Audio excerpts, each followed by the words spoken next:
নমস্কার সবাইকে, আমার একটি ছোট্ট মিনি ব্লগে আপনাদের স্বাগত। আমার বাড়িতে কালী মায়ের পুজো ছিল, আপনারা তো সবাই জানেন। এবার হলো মাকে বিদায় দেবার পালা।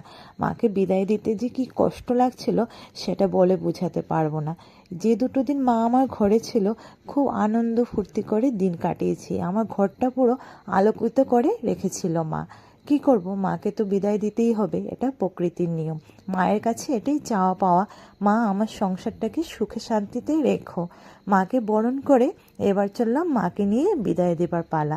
মাকে বিদায় দিতে গিয়ে কি কি আনন্দ ফুর্তি করলাম সবই শেয়ার করছি।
এইদিকে আমার শ্বশুরমশাই ঘরে ছিলেন না, উনি ছিলেন দোকানে।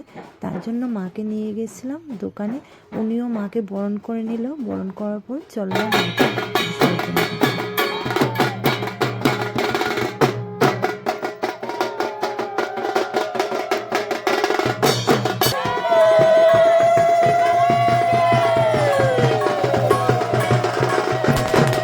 এদিকে আমার মেয়ে ফার্স্ট টাইম নদীতে গিয়েছে। নদীর জল দেখে ও যে কি খুশি, ওর মিষ্টির সাথে জল দিয়ে খেলছিল। আমাকেও আমার বর বলছিল এদিকে আসো আসো। আমি এত নদীতে নামি না, তাও সেদিন সবাই মিলে নদীতে চান করছিলাম। আমার ছেলেও খুব খুশি নদীতে চান করে।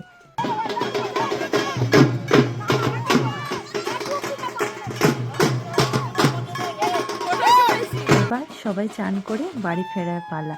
সবাই এনজয় করছিল, কি যে আনন্দ হচ্ছিল এই পুজোতে।